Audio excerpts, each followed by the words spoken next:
Eden തോട്ടത്തിൽ ഒരു പ്രശ്നം ഉണ്ടായി. മനുഷ്യനെ പിശാച് വഞ്ചിച്ചു. അവൻ പാപം ചെയ്തു. അവന്റെ തേജസ് നഷ്ടപ്പെട്ടു. ദൈവത്തിന് അനീതി പൊറുക്കുവാൻ കഴിയാത്തത് കൊണ്ടും വ്യവസ്ഥാ ലംഘനം നടത്തിയത് കൊണ്ടും ദൈവം വെച്ച വ്യവസ്ഥയിൽ നിന്ന് മനുഷ്യൻ വ്യതിചലിച്ചത് കൊണ്ടും അവനെ തോട്ടത്തിൽ നിന്ന് പുറത്താക്കാതിരിക്കാൻ ദൈവത്തിന് കഴിയത്തില്ല. പക്ഷേ പിശാചാണ് മനുഷ്യനെ വഞ്ചിച്ചത്, സൈറ്റൻ.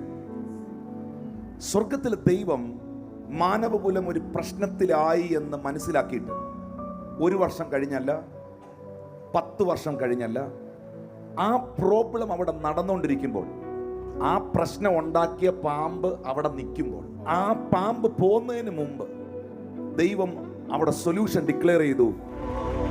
നീ സ്ത്രീയെ വഞ്ചിച്ചെങ്കിൽ സ്ത്രീയുടെ ഉദരത്തിൽ നിന്ന് ജനിക്കുന്നവൻ തന്നെ നിന്റെ തലയെ തകർക്കും. ഇസ്രായേൽ ജനം മിസ്രൈമിൽ നിന്ന് പുറപ്പെട്ട് അവർ കുടിച്ച വെള്ളം മാറയായിരുന്നു. മാറ കയ്പായിരുന്നു. പക്ഷെ ആ മാറയെ മധുരമാക്കാനുള്ള മരം, വൃക്ഷം ആ വെള്ളത്തിന്റെ സൈഡിൽ.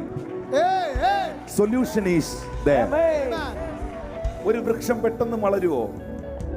ഒരു ചെടി നട്ടാൽ നാളെ അത് വൃക്ഷമാകുമോ? അപ്പോൾ ഇസ്രായേൽ മക്കൾ മിസ്രൈമിൽ നിന്ന് പുറപ്പെടുന്നതിന് മുന്നമേ തന്നെ അവരിവിടെ വരുമെന്നും അവർ ഈ വെള്ളം കുടിക്കുമെന്നും.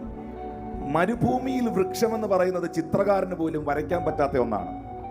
അവർ പുറപ്പെടുന്നതിന് മുൻപേ അവരുടെ പ്രശ്നത്തിന്റെ സൊല്യൂഷൻ ആ വെള്ളത്തിന്റെ കരയിൽ തമ്പുരാൻ വർഷങ്ങൾക്ക് മുമ്പേ വളർത്തി നിർത്തി.